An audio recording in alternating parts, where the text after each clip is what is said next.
Hi, this is intended to discuss the argument and the video that you will be making and submitting to D2L. So, as a reminder, one of the very first things that you're going to want to do is to review your outline feedback. In your outline feedback, I'm going to give you pointers, tips on ways that you can improve your content for your argument. Or let's say that you have done an area wrong. I have identified that needs to be improved. And from that, remember, I'm having help sessions in which you can meet with me and go over that feedback and the upcoming assignment. So once you have your content ready to go, one of the first things that I would recommend is setting down and actually practicing your presentation 3 times through. The beauty with this online class is that you have the capability to actually bring up and record yourself practicing your videos. So if you were practicing your argument, and at the end of that, you've met time, you watch the video, and you think you've done a really good job with it, then you can go ahead and submit that to D2L, and you don't have to continue re-recording the content. So in your practice rounds, it not only allows you to become comfortable talking to a webcam, but it also allows you the ability to see if you meet time. So let's just go through some of the components that you need to be aware of kind of moving forward. So first off, when we think in terms of putting together your videos, you have the ability to select what video capturing service that you want to use. I would actually ask students to shy away from using Zoom. Although it's free to the university, Zoom auto deletes links for students within 24 hours. And so there's this whole process that you have to go in after 24 hours, recover your deleted content so that I and your classmates have access to that material. So instead, I would use your camera or your phone just to record yourself. You can submit MP4 files. An even easier route, since most folks have a YouTube account, is to go in and you can use YouTube to record yourself. Save that information and you can mark it as unlisted if you don't want to be a YouTube star. And only those with the link can access that content. Please do not mark your content as private. Anytime content is marked as private, you, the user, and only those that you have given access to with their usernames can access that content. So YouTube seems to be the easiest for students, and it's the easiest and most effective to get it downloaded and actually to get that submitted. So when we think about your argument, again, the requirements. Your argument, also known as your argument constructive in a debate, is going to be somewhere between 4 and 6 minutes in length. Now, if you are under 4 minutes in length, you will receive a 1-point deduction for every 5 seconds that you're under time. So if you are at 3 minutes and 30 seconds and you don't re-record your video, you have automatically lost 6 points off your final grade. On the reverse end of that, you have up until 6 minutes and 30 seconds before I cut you off. At 6:30, I stop watching your video. So if you record and you go over 6:30, realize you are not getting credit for any of that content. You need to re-record.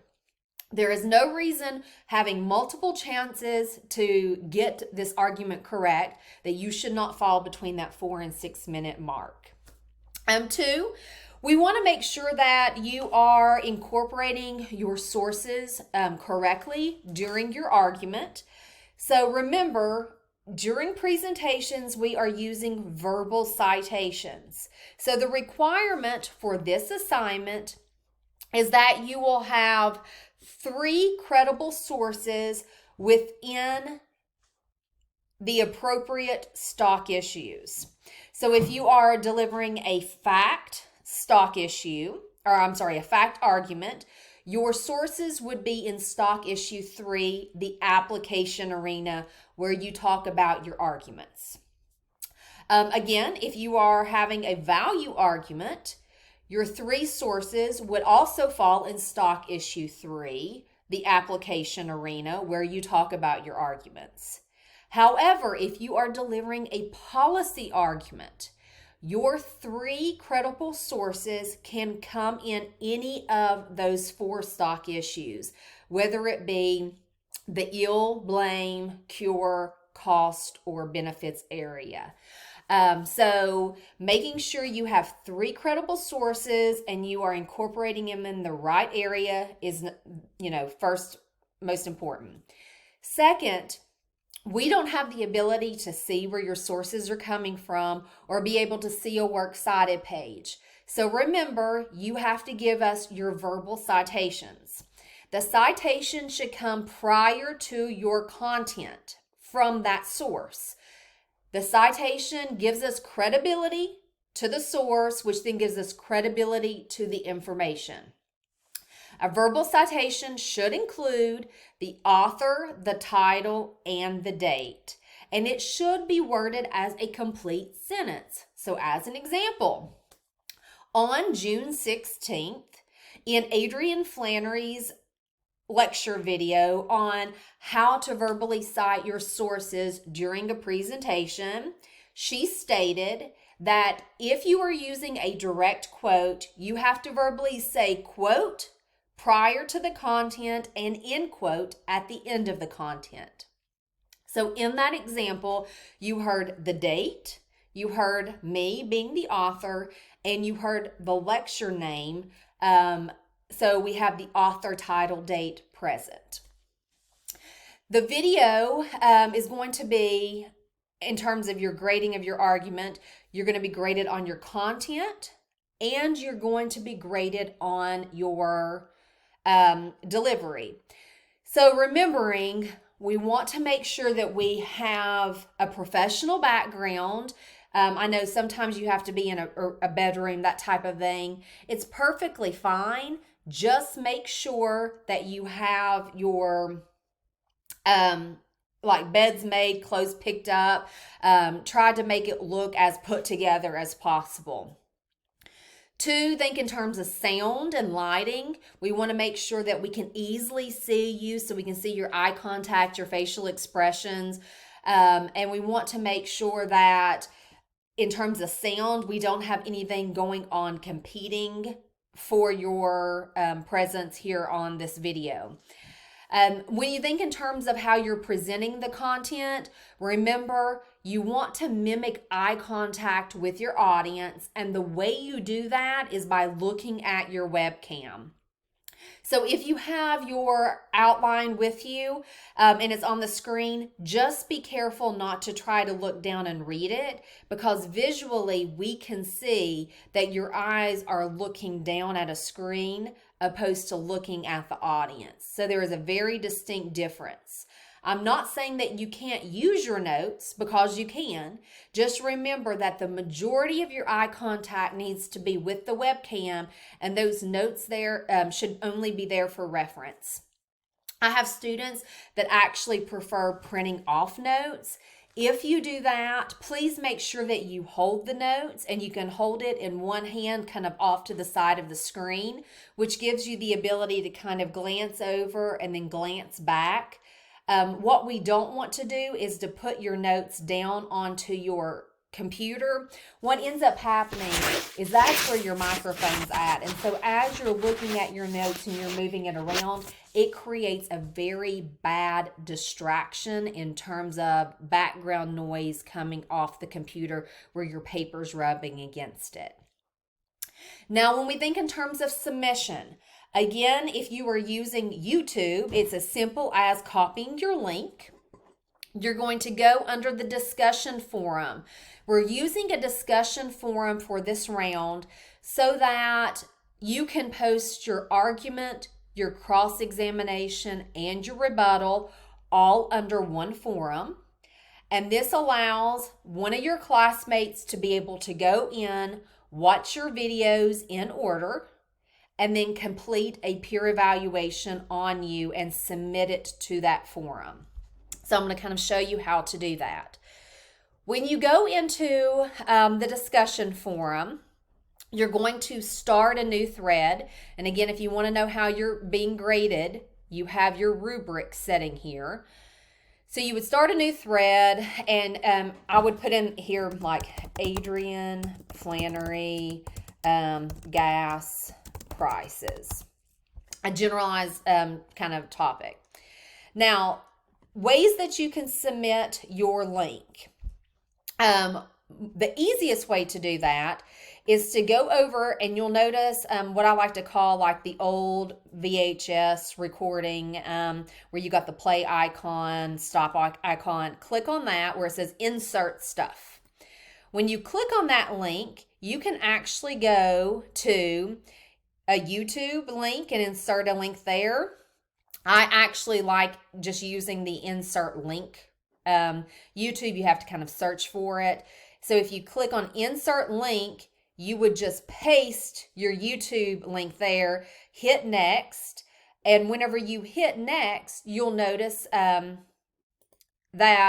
it will automatically ask if you want to insert it, and it will insert it into the discussion forum for you.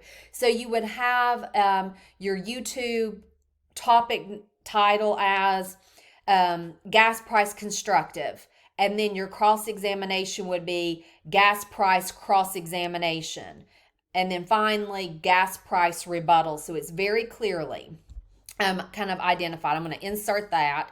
So you can see it gets inserted in where we can very easily go in and hit play. The way in which, so I'm going to post this as an example. So whenever you go in now to actually post in your cross-examination and rebuttal and to do a peer evaluation on one of your fellow classmates, you would go under that same link and you would come down and you would say reply to thread, and then you would go through the exact same process and you would go in, copy your YouTube link in that you're wanting to use, you're going to insert it, and then it would be here you would say gas price cross-examination. And so this is laying out what video goes with which assignment as you work your way through. You would post that. Third, you would come in, do the exact same thing for rebuttal. Now, from a peer evaluation perspective, you would then go in and you would watch the first topic, you would watch the cross-examination, and then you would watch the rebuttal. And there is a peer evaluation form you would fill out as you were watching and following through that content. And then you would upload it as a reply to the thread. And the way that you would upload that content, again, is simply going into insert stuff, and you would insert it from your computer. And you could select the file that you would like to insert. We want to make sure it's a Word document or a PDF so that students can view it. If for whatever reason you cannot get that to work, it is perfectly fine to copy the peer evaluation content, post it here, so copy and paste, go in, you may have to work on spacing, that type of thing, and you can enter the information in that way if you have an issue. Feel free to reach out if you have any questions, but the big idea for this assignment, make sure your content's ready, make sure that you're confident and you know what you're wanting to say to the audience. And remember, as you're presenting, you need to talk to the computer just like you would in front of the class. So I need to see eye contact, I need to see facial expressions, think about natural gesturing going on, giving those verbal citations as you're presenting. Once you're finished, go back, watch the video, ensure that you have voice, sound, and quality going on, that it's loud enough that the audience members can easily hear it. And when you are happy with that video, get that link copied and get it